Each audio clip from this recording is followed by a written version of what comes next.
Imagine a world at the very beginning, a universe unfolding in majestic silence. Light pierces the darkness. Stars ignite across the endless expanse. Oceans swell, and life bursts forth in forms beyond counting. In the midst of this cosmic wonder, something extraordinary happens. Humanity is created, not from clay or dust, not bound to a garden or a single place, but in the image of God, radiant, free, and universal. This is Genesis 1, a story of humans born to reflect divine light, a creation without limits, without names, without fear, just the pure potential of existence itself. But then, the narrative shifts. Genesis 2 slows the rhythm, drawing us closer to a single being, formed not from cosmic light but from the very dust of the earth. Yahweh Elohim breathes life directly into his lungs, plants a garden, and shapes a man named Adam. Suddenly, humanity is not just a concept or a reflection of divine glory, it is fragile, vulnerable, and tested. Rules emerge, boundaries are set, and the weight of choice and consequence enters the world. This is not a contradiction. It is a profound mystery, a deliberate distinction, revealing that there may be two types of humanity, one cosmic and eternal, the other earthly and relational. As we explore these two creation accounts, you will notice subtle but powerful details, the names of God, the order of events, the very nature of humanity. Elohim in Genesis 1 speaks creation into existence, distant yet magnificent. Yahweh Elohim in Genesis 2 molds life by hand, personal and intimate, walking alongside the man and later the woman. Each narrative is a lens, inviting us to reflect not only on the origins of humanity, but on the forces at work within our own lives, the pull between light and dust, spirit and flesh, freedom and responsibility. And here's where it gets even more fascinating. The woman in Genesis 2 is formed not alongside Adam, as in Genesis 1, but from within him, a companion drawn from life itself. She bridges the cosmic and the earthly, the eternal and the temporal, embodying a relational purpose that transforms the story of humanity. From her perspective, we glimpse a deeper truth. Creation is not only about the act itself, but about connection, obedience, and the choices that define existence. Throughout this journey, questions arise that have echoed for millennia. Were Adam and Eve truly the first humans? Or were they part of a larger, more ancient creation? What does it mean that humanity was first created in light and then in dust? And most importantly, how does this duality resonate in our own lives today, as we navigate the tension between our higher calling and earthly struggles? If you have ever wondered about the mysteries hidden in the pages of Genesis, this video is for you. We will dive deep, uncover ancient insights, explore thought-provoking interpretations, and challenge the way we have been taught to see the beginning of humanity. Before we continue, make sure to like this video, subscribe to the channel, and turn on notifications so you won't miss the fascinating revelations ahead. Trust me, you won't want to miss a single moment of this journey into the hidden layers of creation. As we continue to explore the opening chapters of Genesis, one of the most striking features emerges not in what is created, but in who is doing the creating, and how that presence is revealed. In the first chapter, the name Elohim dominates the narrative, a title that resonates with grandeur, majesty, and a transcendent authority that stretches beyond human comprehension. Here, creation unfolds with the effortless power of a spoken word. Light bursts forth into the darkness at the command of a sovereign voice. Oceans form and swell under the unseen hand. Vegetation and animals spring into existence as if drawn from an eternal blueprint. Humanity, in this account, appears suddenly and fully, male and female together, a reflection of the divine image itself, unbound by geography, circumstance, or limitation. a cosmic presence meant to mirror the glory of the Creator across the vastness of the earth. The narrative feels almost like a symphony of existence, each element in perfect harmony, each act of creation echoing the infinite mind from which it flows. Yet as the story transitions into Genesis 2, everything shifts in tone, pace, and intimacy. The name changes. Elohim, the Lord, now takes center stage, and with this change comes a profoundly different mode of creation. Yahweh Elohim does not simply speak life into being. He shapes it with hands that bend down to the dust, forming a man, breathing directly into his nostrils the very essence of life. The universe's cosmic rhythm gives way to a narrative that feels personal, tangible, and immediate. Here, the story is no longer a broad, sweeping overview of existence but a close-up, almost microscopic view of one life placed in a garden with boundaries, rules, and responsibilities. This God does not merely issue commands from a distance. He enters the scene, touches the soil, breathes spirit into form, and walks alongside the being he has made, establishing a relationship that is as intimate as it is instructive. The narrative tension rises not from the vastness of creation, but from the vulnerability of the human heart, the fragility of life shaped from dust, and the inevitable confrontation with choice and consequence. This shift is not trivial or ornamental. It is deliberate and revelatory, signaling that Genesis is presenting more than one facet of humanity's origins, more than one dimension of the divine-human encounter. Elohim in the first chapter represents a creation that is transcendent, universal, and luminous, a humanity born to reflect light across the world without constraint or immediate test. Yahweh Elohim in the second chapter presents a humanity that is earthly, relational, and covenant-bound, shaped to engage with boundaries, laws, and moral accountability. One creation speaks of potential, glory, and the limitless reach of divine reflection. The other speaks of limitation, struggle, and the development of character through experience and choice. The contrast between these two accounts is mirrored in the names of God themselves. Elohim evokes majesty and cosmic authority, while Yahweh Elohim evokes intimacy, covenant, and relational depth, revealing a creator who bends low to meet creation where it is, not where it ideally belongs. This duality invites the reader to consider the profound lesson embedded in the narrative.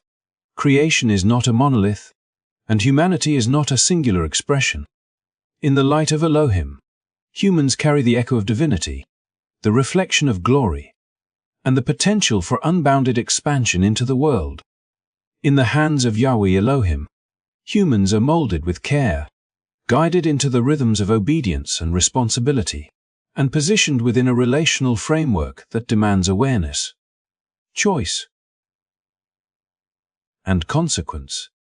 It is as though the two names, the two accounts, and the two modes of creation exist not to contradict but to complement one another, offering a complete picture of humanity that encompasses both the spiritual and the earthly, the ideal and the experiential, the universal and the intimate.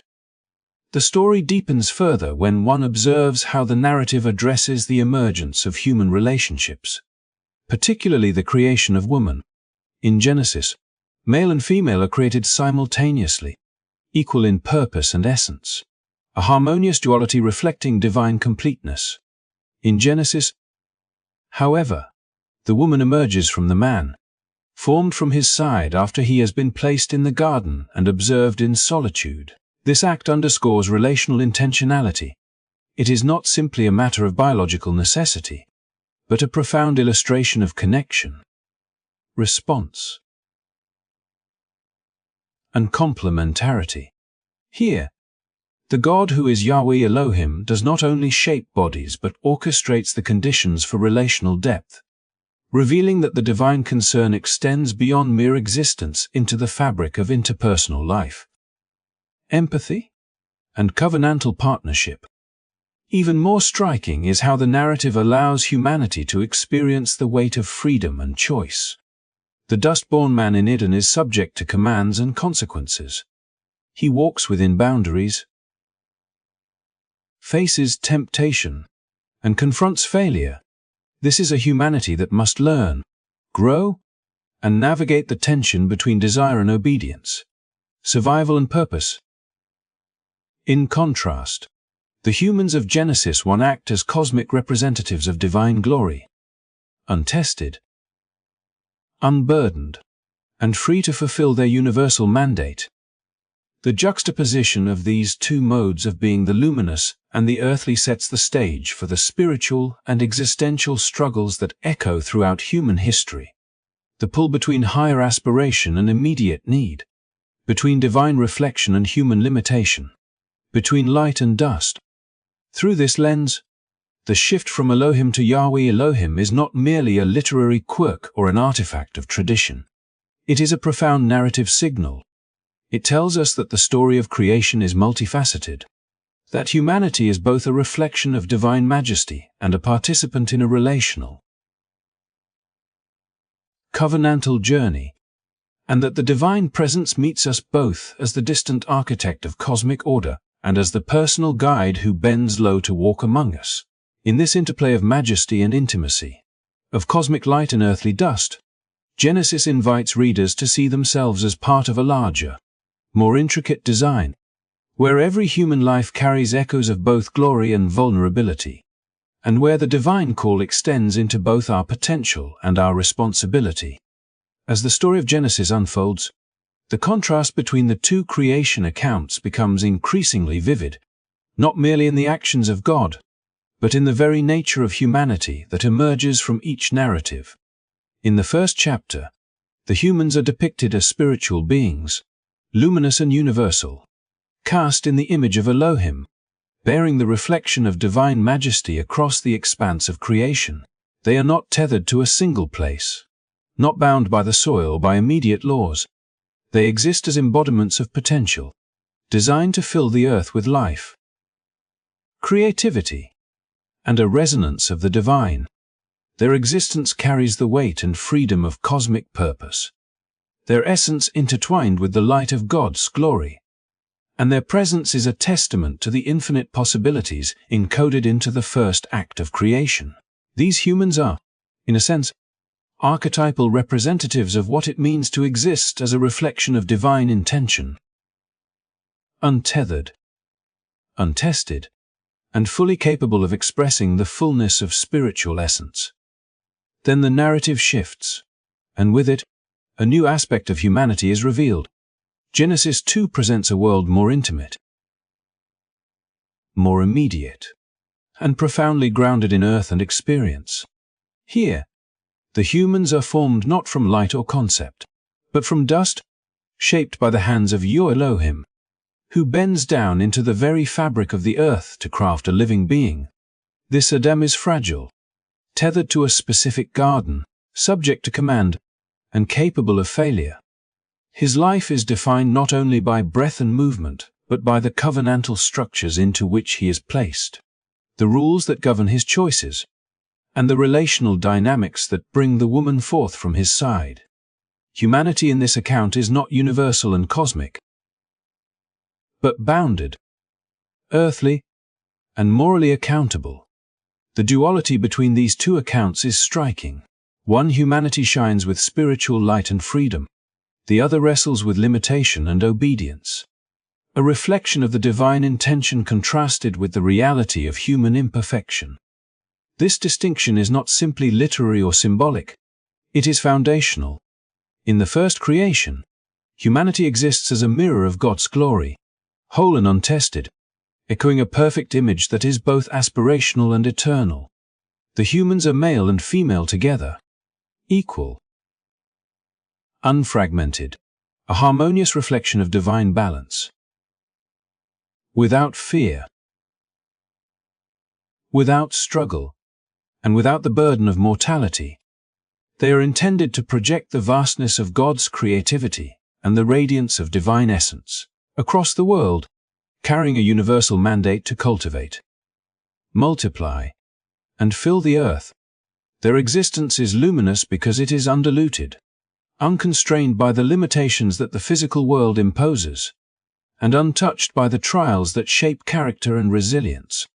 Yet in Genesis 2, the introduction of boundaries, rules, and relational dynamics brings forth a humanity that is profoundly different. Formed from dust, Adam embodies vulnerability and the tension of finite existence.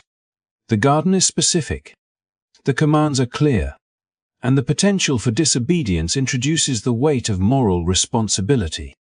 The creation of the woman from Adam's side further emphasizes relational intentionality, highlighting the interdependence of human life and the emergence of social and emotional bonds as central to existence. Humanity in this narrative is covenant-bound, not in opposition to the cosmic light of Genesis 1, but as a complement to it, revealing the necessity of growth, struggle, and the lived experience of choice.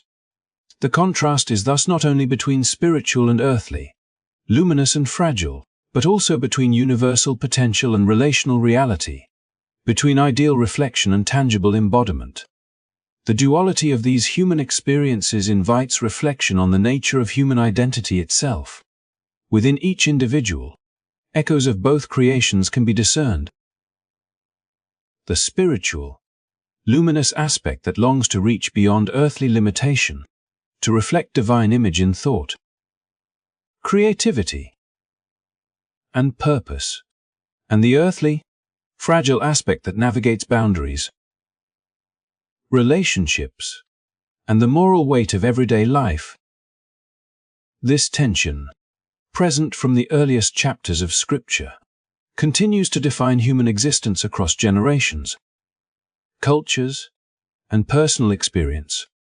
It is a narrative that mirrors our own internal struggles, the ongoing balance between aspiration and limitation, between freedom and accountability, between the call to reflect light and the reality of dwelling in dust. Even the relational dimension of Genesis 2 serves to illuminate this duality.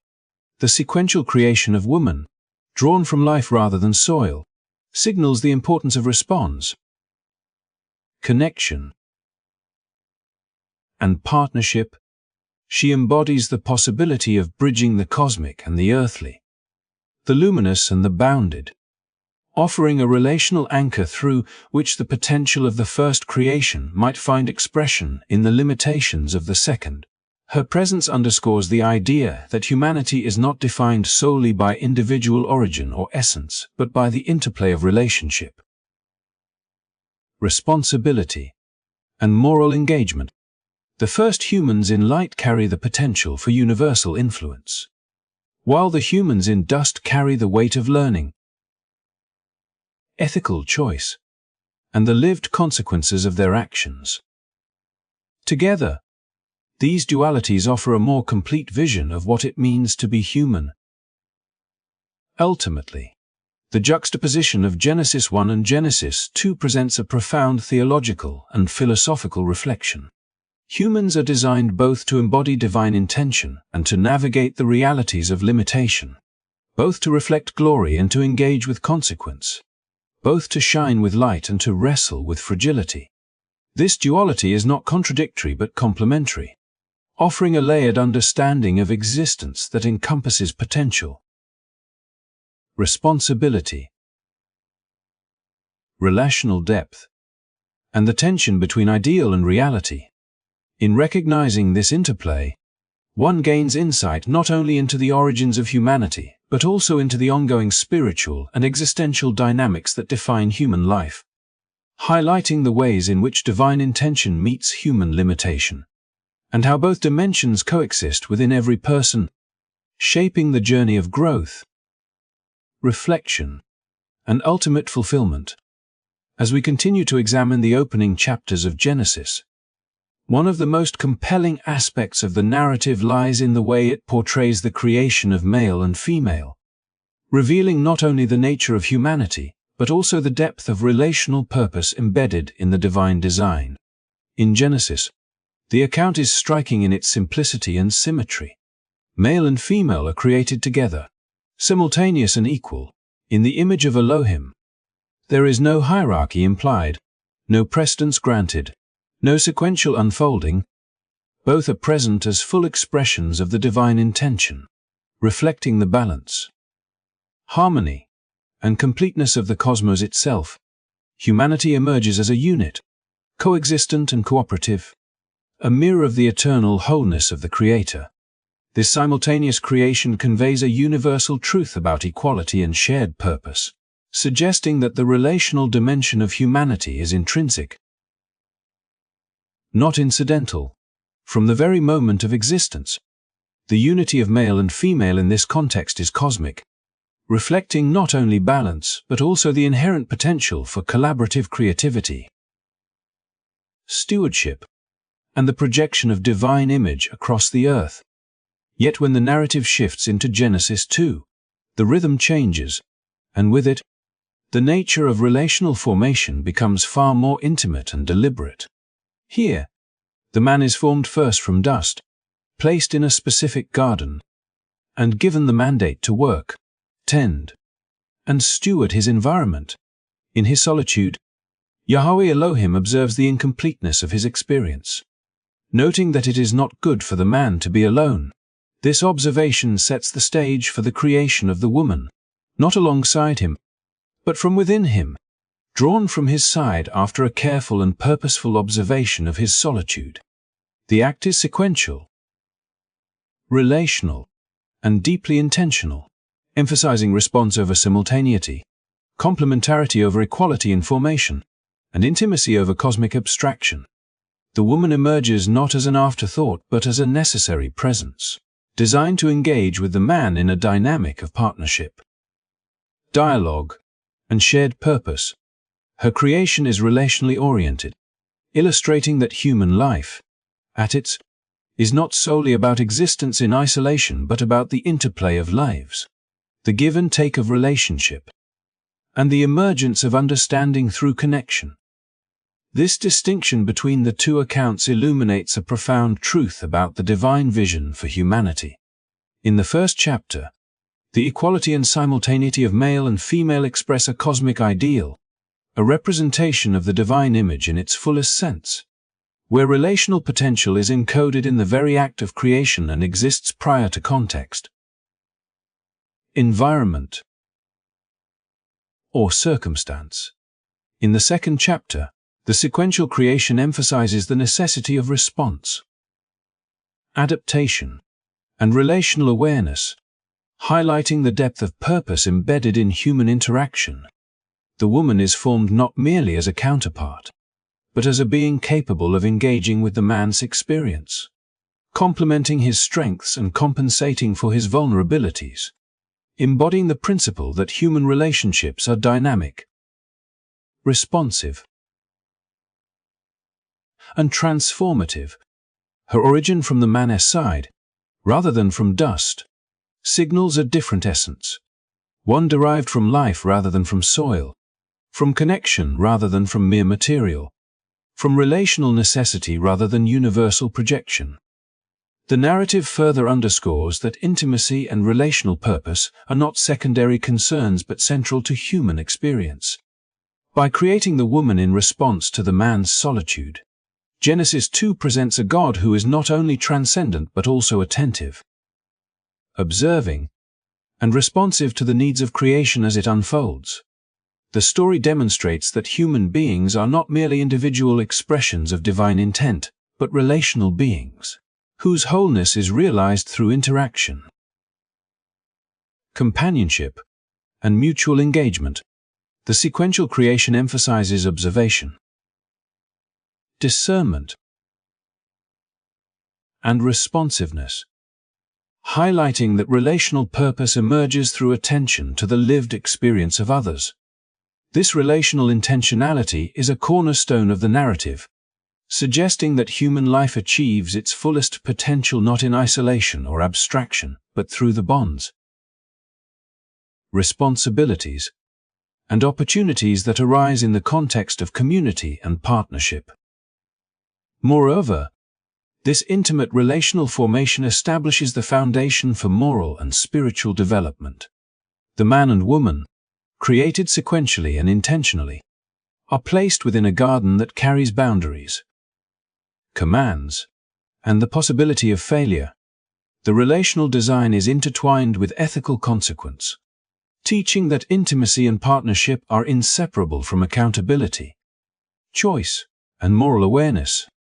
Their shared life is a microcosm of the broader tension between freedom and responsibility, spiritual aspiration and earthly limitation, echoing the duality introduced earlier in Genesis 1 and 2. Through this lens, the creation of woman is not only about companionship, but also about participation in the unfolding moral and spiritual narrative of humanity. She is both a mirror and a guide, a bridge between the luminous potential of cosmic creation and the grounded reality of relational existence, bringing forth a dynamic that challenges, supports, and elevates the human experience. This juxtaposition also invites reflection on the broader patterns of divine design. In the first creation, humans embody universal, luminous potential, equal and simultaneous, reflecting the image of God without the constraints of time, place, or circumstance.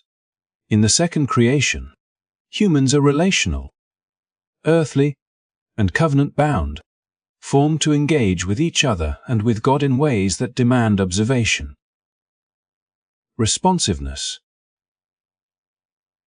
and intentionality. The sequential formation of the woman from the man's side illustrates the importance of relational awareness, the value of complementarity, and the transformative power of connection, highlighting that divine purpose is expressed not only through what is created but through how creation interacts, responds, and grows within relational contexts. Ultimately, the dual accounts of human formation in Genesis reveal that male and female, light and dust, cosmic potential and earthly responsibility, are not contradictions but complementary aspects of a larger design. The simultaneity in Genesis 1 teaches about equality, unity, and shared divine reflection, while the sequential, relational creation in Genesis 2 teaches about attentiveness, partnership, and purposeful connection. Together, these narratives convey a nuanced understanding of humanity, beings created to reflect divine glory, yet bound to relational responsibility, to growth through interaction, and to the transformative power of intimacy, offering a vision of human life that is both expansive and deeply interconnected, a dance between universal potential and the relational depth that defines the lived experience. As the story of humanity unfolds beyond the walls of Eden, the narrative turns to Cain, the firstborn son of Adam and Eve, whose experience introduces a new layer of mystery and insight into the human condition. Cain's life is marked from the beginning by tension, choice, and the consequences of action. Yet his story also opens a window into a broader reality that challenges conventional assumptions about the earliest generations of humanity. When Cain brings his offering to Yahweh, only to see it rejected while Abel is accepted, a seed of jealousy takes root within him, and with it, a profound emotional turbulence that culminates in the first act of murder recorded in the biblical text. In the aftermath, God confronts Cain, asking where his brother is, and Cain responds with defiance laced with fear. "Am I my brother's keeper?" The question resonates not only as an ethical challenge but also as a reflection of the tension inherent in human existence, where accountability intersects with desire, rivalry, and conscience. Yet it is what follows this confrontation that draws attention to a deeper mystery within the text. God, in response to Cain's fear, pronounces not a simple curse but a marker sign that serves as protection, a boundary, and a distinction. Cain's terror is rooted in the statement, "Whoever finds me will kill me," a warning that presupposes the existence of others outside the immediate family of Adam and Eve. This notion is startling because, up to this point, the narrative presents Adam and Eve as the first humans, and their sons as the first generation. The text, however, implicitly suggests a wider population, one that Cain anticipates might seek his life. This broader world, existing beyond the confines of Eden, hints at the presence of humans not accounted for in the second creation narrative, perhaps even descendants or survivors of the first creation described in Genesis 1. Those luminous, cosmic beings fashioned in the image of Elohim, sent out to fill the earth. The mark placed upon Cain, then, carries profound implications. It is not a punitive measure designed to humiliate or constrain. Rather, it is a symbol of divine foresight, protection, and differentiation. God's intervention establishes a boundary, signaling that Cain's life is distinct and valued despite his transgression. It underscores that the second creation, while earthly, fragile, and covenant-bound, is not isolated from the wider human narrative, and that divine concern extends beyond the immediate moral failure into the preservation of life. Even amid wrongdoing, the mark functions as both shield and signal, an acknowledgement of Cain's unique position in the unfolding human drama and a subtle reminder that the world outside Eden is already populated, already complex, and already inhabited by other human lineages whose origins may trace back to the first act of creation. This interpretation adds layers of depth to the understanding of Genesis. The first creation, described in terms of light, cosmic presence,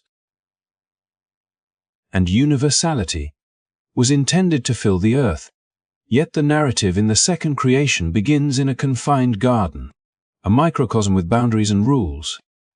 Cain's awareness of others suggests that the Edenic story is not the complete account of humanity's beginning, but rather a focused narrative within a broader tapestry of existence, a story of covenant, moral testing, and relational dynamics among a subset of humans. While other forms of humanity, luminous and universal, continue beyond the garden's borders. This duality emphasizes that human history, even at its inception, is layered, complex, and interconnected, inviting reflection on the coexistence of different types of beings, each bearing divine intention in distinct ways. Moreover, Cain's experience highlights the nature of fear, morality, and divine intervention in the midst of imperfection. His dread of external harm is both literal and symbolic, reflecting the tension between vulnerability and the need for protection, between wrongdoing and the enduring presence of mercy. God's provision of the mark is an extraordinary act of balance. It acknowledges Cain's failure without annihilating his identity. It upholds justice without discarding life, and it preserves relational integrity even amid transgression.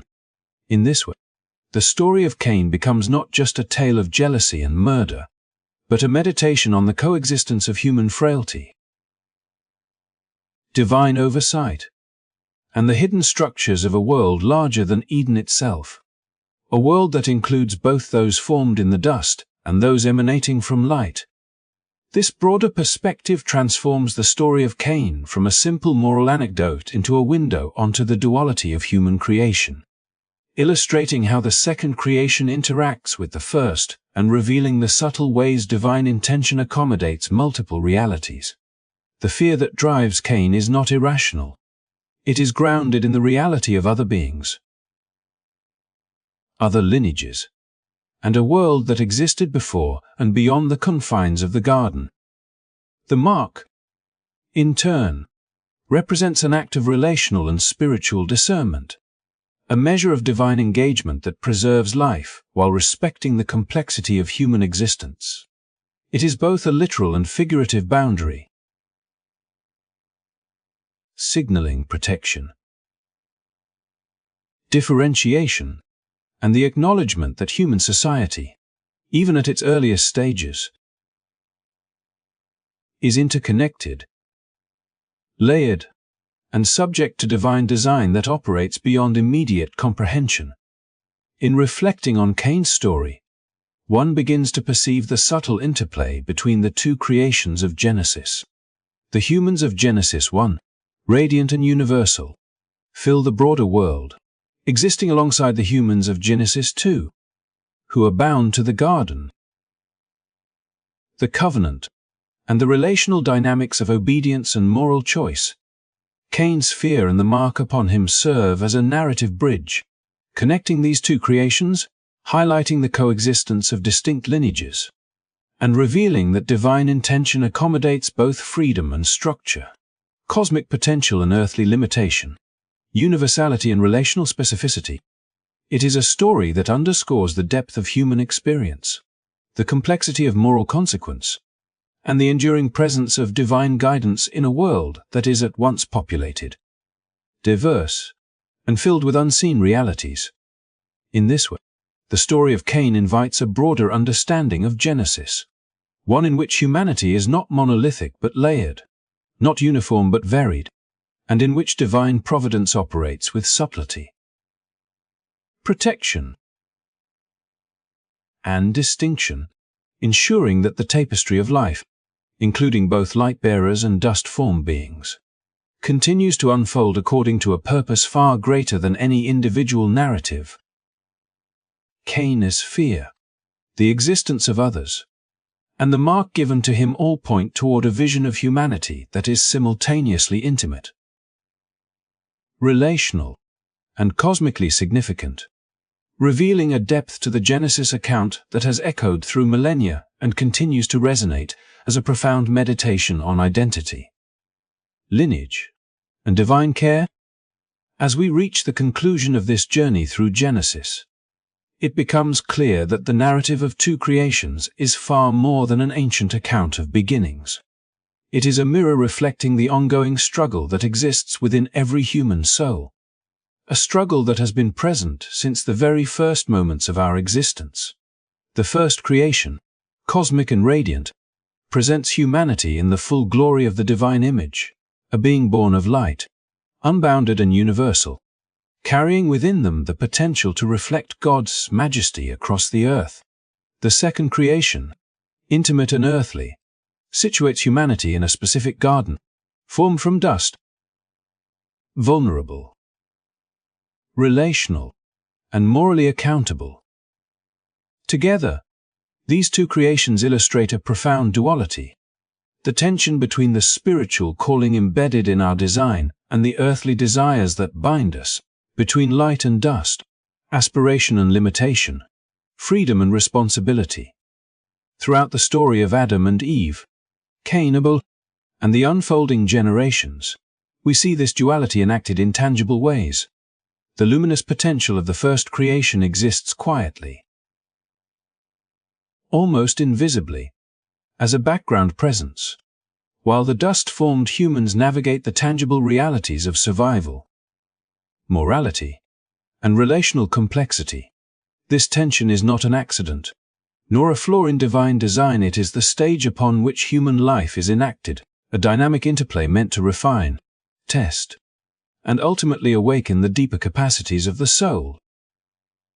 Each choice, each encounter with temptation, each moment of relational decision-making becomes a battleground between the pull of light and the gravity of dust, a reminder that we are both rooted in the physical world and called to the spiritual.